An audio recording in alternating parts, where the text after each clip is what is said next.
எல்லாருக்கும் வணக்கம். இந்த வீடியோவை ப்ரமோட் செய்கிறது ஜென் ரிவ்யூ. நாம் இப்போ பார்க்க போகிற ப்ராடக்ட் பார்த்திங்க அப்படின்னா லேடிஸ்க்கு ரொம்பவே யூஸ்ஃபுல்லான ஒரு ப்ராடக்ட் பற்றி தான் பார்க்க போகிறோம். அதான் இந்த நாப்கின் பற்றி. இந்த நாப்கினோட சைஸ் பார்த்திங்க அப்படின்னா எக்ஸல் சைஸ்.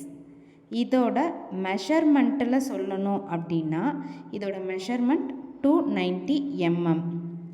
அப்சர்வேஷன் கெப்பாசிட்டி இதில் எவ்வளோ இருக்கும் அப்படின்னா ஒரு 180 mlலேருந்து 200 ml வரைக்கும் இதோட அப்சர்வேஷன் கெப்பாசிட்டி இருக்கும்.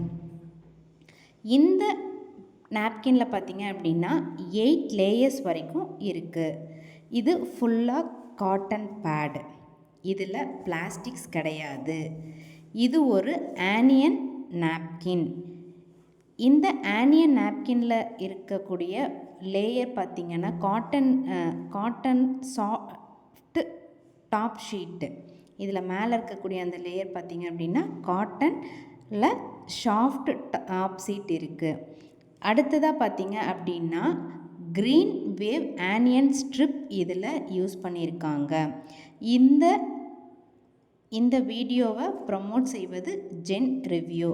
இந்த ஆனியன் பேடோட பெனிஃபிட்ஸ் பார்த்திங்க அப்படின்னா பிளட் சர்க்குலேஷனை ப்ரமோட் பண்ணுது, பீரியட்ஸ் ஆன ஃபீல் நமக்கு இருக்காது, ஸ்டொமக் பெயினை ரெடியூஸ் பண்ணும்.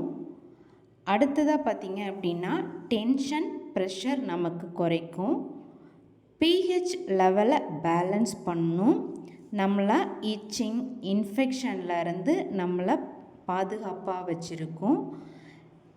அடுத்ததாக பார்த்திங்க அப்படின்னா 100% லீக்கேஜ் ப்ரொடெக்ஷன் இதில் இருக்குது. இதெல்லாம் பார்த்திங்க அப்படின்னா இந்த ஆனியன் பேடோட பெனிஃபிட்ஸ். இப்போ காமனாக 2 அட்வைஸ் மாதிரி நான் சொல்லணும் அப்படின்னா இந்த பேட் யூசேஜில் 2 பேடை ஒரே டைமில் யூஸ் பண்ணாதீங்க. அடுத்ததாக பார்த்திங்க அப்படின்னா ஒவ்வொரு டைம் நம்ம பேடு யூஸ் பண்ணும் போதும் 4 to 6 hours ஒவ்வொரு பேடையும் சேஞ்ச் பண்ணுங்கள். இதுதான் என்னோட ஜென்ரல் அட்வைஸ். இந்த வீடியோவை ப்ரமோட் செய்கிறது gen review. Thank you to all.